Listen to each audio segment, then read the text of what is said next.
Sometimes it's the trades that don't happen that create more drama than the ones that do. And a trade that we thought was going to be regulation has just been blown to smithereens. It's the Code AFL show. I'm Ed Burke. I'm joined by Josh Barnes and Scott Gullen. And Leek Aleer might not be joining us in Melbourne anymore. No, at this stage he's going to be going back to GWS and hoping you'll take me back because as of 2 hours ago, everybody thought he was going to St Kilda and now he's not. St Kilda has pulled out of that race. They wanted him since the start, before the start of this season. Even earlier, St Kilda was into him, and now suddenly they're not into him. A few people, when they went for Jack Silvani, because that came out of nowhere as well. That hadn't been bubbling away. Well, the list manager still doesn't know anything about it. For very long. He wasn't in any meetings.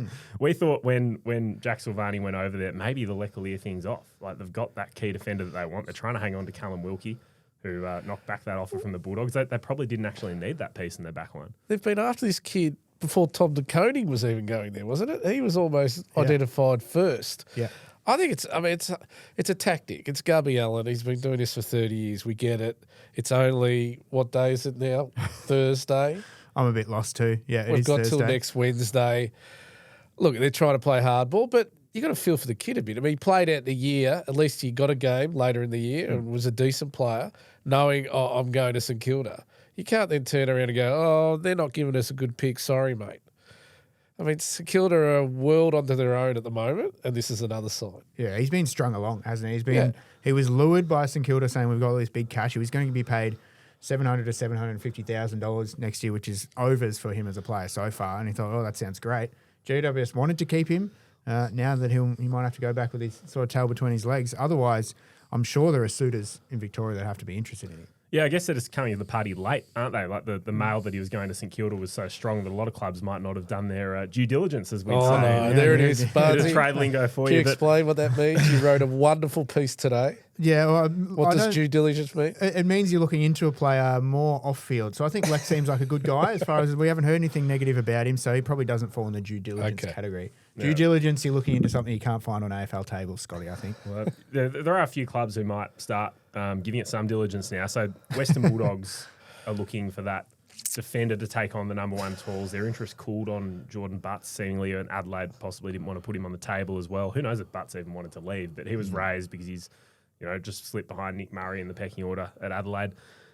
Collingwood is another one that might have a look. They were talking to Jacob Blight, who's been delisted from Richmond, so they're clearly interested in that, adding to their key defensive stocks. And that fits perfectly, I think, for Collingwood, who are still sort of searching for that third tool, which is what Leek Aleer really is at his best, is that intercepting player. He's not struggled as a the lockdown. Bulldogs. But if he can be a sort of Nathan Murphy kind of player, I think that's good for what Collingwood wants. You don't like him at the Dogs. No, well, the Dogs are letting Booker Karmas go, who was that third intercept marking tool. They gave up on him. He's probably go to Carlton.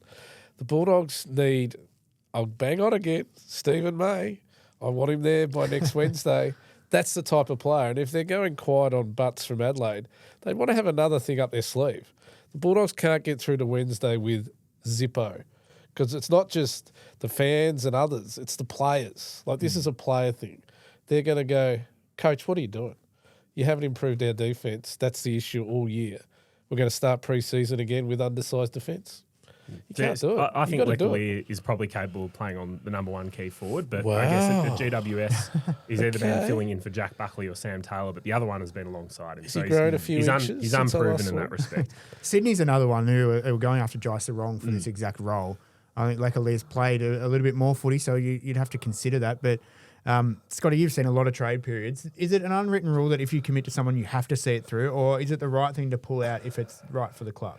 No, it's not an unwritten rule, but generally there's a gentleman's agreement between the player manager, the management team who's behind the kid. You've obviously dealt with them 12 months out going, yep, we'll do it. And this has clearly gone a long way down. So this would cause a lot of angst with his management team. And that can have a flow on. Like, if you do the wrong thing here, the Connors and Petro, these big management groups, they'll come back and get you the other way with someone else. So... But I just think, as I mentioned, this is Gubby Allen, this is St Kilda. At the moment, Ross is the football boss. They are doing things not by the book. So let's watch this space. Yeah, so it raises the question, how liquid are the Saints? Do they still have cash to splash? Wow. We had CEO Carl Delaney, who was on Trade Radio on Thursday morning, saying that they could keep Jack Steele and Rowan Marshall. They could afford to have both of them on the books next season. But pulling out of this Aleer deal, it will fuel speculation that they're in it for someone else and that they might have one more big fish before this trade period's out. Well, potentially they're shuffling the deck. So only 2 hours, I think, after they pulled out officially of the Leek Aleer race, they sealed the deal for Liam Ryan. That has been done on Thursday afternoon. So he has joined St Kilda. A future second was part of that trade. And St Kilda only has picks 50 and 65 as we record now on their board. So that was never enough to get Leek Aleer done. The future second would have had to have been for Leek Aleer. Clearly they pulled out of Aleer and then just flipped that straight to get Liam Ryan done.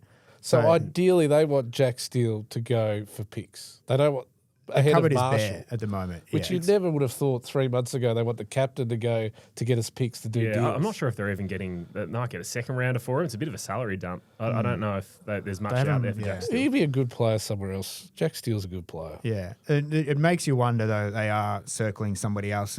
Supposedly, that $750,000 they had allocated to Aleer 2 hours ago is now out in the ether. Of course, Sam Flanders 3 days ago wasn't going to St Kilda until he chose them. They got that deal done, but that's about $900,000 that was added in. As you said, Silvani came late. That's $850,000. So surely they're running out of room, despite Gubby Owen saying on Monday that they've got more room to go over next year. More fishing. Yeah, loves fishing. Is there anyone out there, Ed, that we're not talking about that St Kilda could be lining up? There was a bit of smoke at the start of the week around Sam de Koning. I just can't see Geelong playing ball with him. Like they don't actually have that many young tools. It's him and Shannon Neal and Connor O'Sullivan. I don't think there'd be any reason that they'd part with him. Yeah. Like, even if it greases the wheels on a trade for Rowan Marshall, it just doesn't make sense. Yeah, he's more valuable than Marshall, so they'd be getting more back, I guess, in that trade. It would have to be him wanting to get out and play with his brother, which I don't think there's been any indication of that.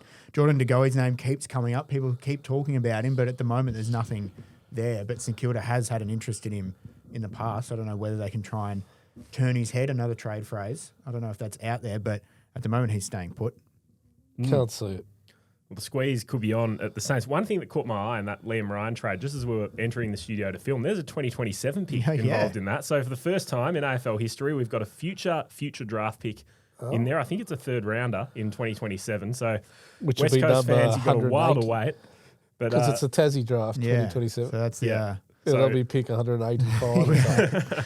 We'll get into the 50s in the 2027 draft, and West Coast fans will be able to go, oh, hang on, that was the pick that we got in exchange for Liam Ryan. But there was a better one in there as well for, I think it was the 2026 second round. 2026 second going to West Coast, and their 2027 third going to St Kilda. Oh, St Kilda's got the 2027 pick. Okay. Okay. Well, that's... So the Saints are loading up in 2027 at this stage. What have they got cooking? There? Who knows? It could be anything. Which 15-year-old are they eyeing off there? Anyway, Jamarra Ugle-Hagan has been up at Gold Coast today having his medical. So he got up there a couple of days ago. Suns were doing their due diligence with him. They've had a couple of chats. They wouldn't actually commit to giving him a medical. That is due diligence. Due diligence. It had been sort of 24 to 48 hours before they decided, okay, let's get him in for the medical. So he's had that. He actually chat to our man Lockie Onions from the Gold Coast Bulletin, a very brief chat. He said, I just have to tick a couple more boxes and then we'll see what happened. But he said he likes the weather on the Gold Coast. Indicated he was keen to play up there. How much does that cost the Suns? Connor Buderick is keen to get to the Bulldogs. Is that almost a straight swap? Oh, yeah, it would be close. I mean, you're not getting anything back in a deal, just Jamarra to the Gold Coast if you're the Dogs. You want to see him out the door. So if you could get Buderick back as part of that, you're probably adding extra if you're the Bulldogs, I would think. Tears to the eyes of Bulldogs fans. You're giving away Jamarra Ugle-Hagan. Yes, I know what's happened. For Connor Buderick or pick 80, it's just... He's going to work up there. We all know he's going to get up there away from Melbourne. He'll play well. He's a first-round pick for a reason. This is going to come back and haunt the Bulldogs. I know they've got to do it. I get why, but it's still going to be sad. So you're a believer? There's some sort of questioning where he fits in the plans of Gold Coast. You think he will? No, he works. He's not a key tool. He can be the third tool there, float up and down. I think it'll 100% work. Smart move by Hardwick. Well, the Dogs certainly hope that this goes through. If it does, it opens up a lot of salary cap space for them next season. So they're already planning to have space for 2027. Can they get Zach Butters, Scott? Do you think that's live? Everything is all in motion, ready to go for Zach Butters to be at Footscray next year. That everything's geared towards that.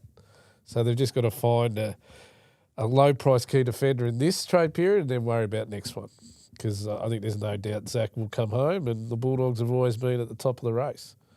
And if you've got a couple of first-round picks stored up, let's go.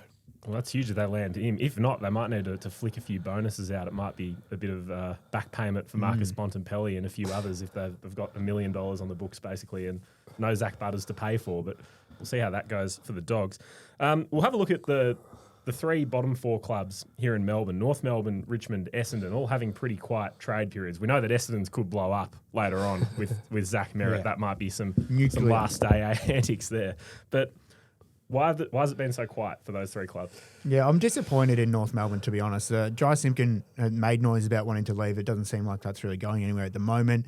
There was some chat about Zane Dersma. They want to hold on to him. But Brady Rawlings said on Monday that we don't want more key defensive support. But they are crying out for anyone who can defend at all. They don't have anybody in their team who can defend really at the moment. So I just don't understand what their thinking is there. Last year they were buyers. They went after older guys, got in three of them. They got in Parker and Darling and Caleb Daniel, and now suddenly they're not interested in buying anymore. So I don't know what's going on there. I don't know what their plans are to get better, and they're just stalling at the moment, I think. Yeah, that's strange, isn't it? I mean, they need help. So if they sit on their fingers and just go to the draft again, I would have thought Dersma's an obvious. A talented kid, clearly hasn't fitted in with Clarko, can't get a game in that team. Yes, maybe you want him to, hang around and work through it, or you cut him now and get another extra 2 first-round picks and go again. I thought you'd do Dersma. Yeah. They've hardly been linked to anybody. It's in the early stages. Marcus Windhager at one point was linked to them, but that seems about it. So clearly they've decided, unless they've got something they're not telling us, that'll come live in half an hour after we finish recording, but they clearly have decided they're not really in the market this year, and I just don't particularly understand. Yeah, on the defenders, fair enough if they think Stephen May is too old for our list profile. But if they go into next season without a new key defender who's got a bit more pace than Griffin Logue, who just couldn't keep up with and the best Aiden Call forwards. was played forward late in the year. That's how much he was struggling. Yeah, he's out of the first choice backline. I like Will Dawson. He did a really good job on Sam Darcy in the middle of the season. He could be that number one defender, but they need another because Charlie Comben does his best work as an interceptor. They surely need to get a mature body in there because they can't go into next season and their first choice backline is Will Dawson, who's about 20, Matt Whitlock, who will be in his second season, and then Comben is the senior one. Yeah. Yeah, that just doesn't work for me. Yeah, well, they've decided they have too many on the list already, and I don't know what they're thinking there. Richmond, we weren't expecting them to be big buyers, Ed, but they hold picks 3 and 4 at the moment, and that's all. Do you think they need to get a third pick, or do you think they're right just with 2 at the moment? I think they can go in with 2. I'm wondering, though, if they have a look at some of the midfielders who could be on the table around the competition. Even Simpkin might have been one worth having a look at. Maybe you don't have to get him for give away too much draft capital, and it just changes the complexion of their midfield a little bit because they're so one-paced in there. Taranto, Hopper, Dion Prestia, they're reluctant to move Seth Campbell through there during the season. They haven't had a lot of speed in there. I know they've got youngsters on the way, but are there any fringe players that they could potentially bring in to make that midfield mix a bit more diverse and a bit more modern? I think they're looking ahead, like the Tassie draft we spoke about. They nail this draft, 2 more Jets, and then they're into we'll buy anyone after that. But they'll have enough young kids. They've already shown what they've got this year. I think they get 2 more in and then start go on a buying spree from then on. Free agent city and just build from there. Yeah, I think there might be one to watch along with West Coast to see the third club on your list, Essendon, what they do. Essendon holds a lot of draft picks at the moment. So the Bombers right now have 5, 6, 21, 27 and 30. If Zach Merritt goes, they're going to have another first rounder to add into that mix. I think Essendon wants to move up the board. They want to get into that sort of top 3 range. To do that, they'd have to give up, say, 6 and a future first. Is that something that maybe Richmond would want to do? I think those are the kind of deals that Richmond would be perhaps inclined to do. Yeah, they've got so many picks in the 20s as well that they can have a look at the clubs that need the academy picks and see if they can get a third in the top 10. Would you potentially take that if they end up with like 3, 6 and 8 or something like that? Is that a good hand to go in with? Yeah, I think so. I think that sounds excellent. Are we talking Richmond or Essendon? Essendon. Yeah, definitely Essendon. I would be very happy with that. Obviously, they'd have to weigh up how they get there and what they do. But if you can manage to get a third top 10 pick, then that's happy days. Although last time they had 3 in that top 10 was 2020, and then we don't talk about that. Didn't really work out. What do you think the Bombers should be doing, Ed? Jack Steele's been mentioned. Do you think they should be buyers, or do you think they should just be looking for draft picks. Yeah, not sure about Or just holding on to a captain. Jack Steele. They got the option of recontracting Will Setterfield to play that role for peanuts, basically. I think they'd lean that way with their midfield. I think it all depends on whether they can keep Zach Merritt, though. So these are all things where if they haven't prepared to lose Merritt, then they've got to stick tight on the last day, because if they lose him and they haven't planned to fill in those spots without him, they're in a very tricky position. So it's going to be a very tense last day of the trade period, I think, because I don't think that a move will be made by the Hawks until then. Yeah, Hawthorn hasn't really come to the table yet, I don't think. They're still working their way through, and you're going to have to start with the offers pretty early, I would think, so you can start negotiating, I would think, Scotty. Essendon don't want to negotiate, so you got to hit them pretty big, pretty quick. Yeah, they might really almost get one chance at it. And That's then what I mean, Matt yeah. Rose's phone gets turned off pretty quick after that. Good luck. One thing we didn't touch on yesterday was the Geelong salary cap TPP investigation. Josh, you covered a bit of that. What were the takeaways there? Yeah, so essentially Geelong was found not guilty of any issues with the salary cap. They were found guilty of other infractions to do with third-party deals. So to say it in as simple as way as possible, third-party deals are deals between a player and a coach and the club's sponsor. The club is not supposed to be involved, so you can work with the sponsor and get some money as long as you're doing bona fide work, is what the AFL says it. So they tick it off. For example, Bailey Smith works at Cotton On. Does bona fide ambassadorial work. Excellent. He definitely does. He definitely gets people to the Cotton On web pages. So he gets paid for that, and the AFL's ticked that off as he's doing enough work to earn whatever salary that is. So Geelong was penalised. We've heard about the infractions. 3 of them, bottles of wine, Scotty, that were handed out and not paid for. I don't know what they were, Shiraz or what was going on there. There was an academy camp at the farm of a sponsor that was not. They didn't pay to rent the fields, I guess, for a couple of days there. And then somebody in the Geelong football department, player, coach or other, stayed at somebody's accommodation in Queensland for, Steve Hawking said today, 1, 2 or 3 nights. So we're not sure about that. And they didn't pay for that. So you have to lodge those things to make sure you're not getting free, I guess. So you're allowed goods to and get services. them as long as you lodge them? Yeah, and the AFL has to tick them off and approve them. I don't know Before you go on your holiday. Yeah, well, Hawking said that you lodge them at the end of the year, so you can't be planning that ahead of time. But if the AFL doesn't like it, I don't know what happens because you've already done it. I feel for Geelong a bit. I think it's been over the top. Like everyone just concedes that they're rorting and doing all this. There's a lot of reason why players go there. It's not because Cotton On's going to give them a free T-shirt. So, look, I think the AFL has to do this to a lot of clubs. I'd be probably looking at St Kilda next, the way they're going, putting their heads up. Might be an anonymous phone call to the AFL officers from one Aleer saying you should look into St Kilda. I'm not happy with them. Look, I mean, I'm glad it's, Hawking was saying, they took their phones, their laptops, and they put an algorithm through it. So any sort of code names that came up, like free accommodation or Cotton On vouchers, it sort of sprung up. So, look, I hope it's the end of it. I hope the cynicism behind the Geelong Cotton On and all that goes away. Oh, it definitely will go away. It won't go away. No one will We know it won't go away, but move on to the next club. Yeah, I thought one of the interesting parts of Steve Hawking's sort of media time on SCN today was that he said that rivals had asked the question about how they keep bringing in players. So clearly he's heard that from other clubs saying, well, how do you keep managing to do it? So obviously the Cats keep signing players. They signed James Warple this year. They're going to add Rowan Marshall. We expect Charlie Curnow's potentially an option for them, which we have doubts he'll get there, but Geelong can afford him. It's just not, they can't trade for him. So rivals are kicking up a bit of a stink by the sounds of it about the Cats continually doing this. But as Hawking said there, frugal was the word he used. And they just benefit, I think, from having a lot of homegrown players that would get paid more if they weren't from Geelong. The salary cap has always been not like, again, we go back to St Kilda, they're not playing payers $2 million. Like they never have. Yeah, when Danger came, he got told you're not getting paid more than Joel Selwyn, who's the captain, and he's not getting paid a lot, and he understood that. There's always been a pecking order. It's the lifestyle. Like they're getting the farms, all the we know all that, but that is true. And they don't train, have to be at the club as much. All of that is true. So, and they're a successful club. That's why the players want to go there. It's pretty simple, I think. So Geelong might have a few moves more to make, and the Saints could as well. 6 days to go in the trade period, and you can follow all our coverage on the Code Sports and Herald Sun websites. Josh Scott, thanks for coming in. It's been a great show, and we'll see you again tomorrow.